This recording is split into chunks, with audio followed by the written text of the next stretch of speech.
Welcome back. So, we are finishing up our writing that we did using I Need My Monster as a way to get our ideas flowing and practice using adjectives to describe monster, which is a noun. We also practiced after we've drawn a picture, we go back in and we might need to edit or revise it, which means we might need to make some changes that make it better. And so today we are going to do the writing portion, okay? So I'm going to let you see what we're doing. So you are going to refer back to the monster that you drew yesterday, your final product, okay? And then you are going to write a sentence, okay? And I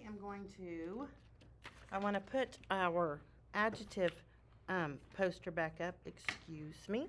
Sorry about that.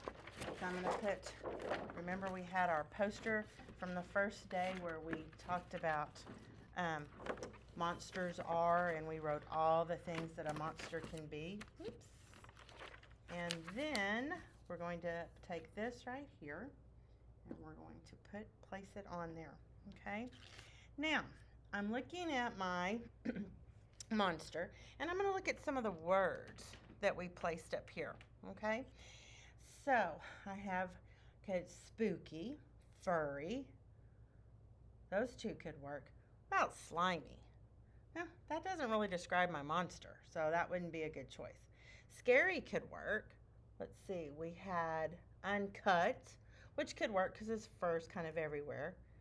Green polka dot, that wouldn't really work. He could be sneaky. We could talk about his razor sharp toenail. Grumbly, I don't think my monster looks that grumbly. And then we have ragged. And I really don't think my monster looks very ragged. So I could use one of these words, or if I have a better idea that I would like to use to describe my monster, I could do that as well.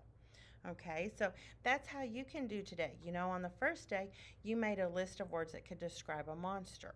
Well, you might want to look at those words and see if any of those words match, you know, the monster that you drew. And if one of those words would be a good way to describe your monster, then you can definitely use one of those. But you may have changed your mind and thought of some more great adjectives that would be a great way to describe your monster. Okay, so I actually think I'm going to go. You know what? I actually really do think I'm going to go with furry because I think that describes my monster very well. So I'm going to come right up here, okay? And I could just put that sticky note right there, can I? Okay. Okay, so now my sentence, okay?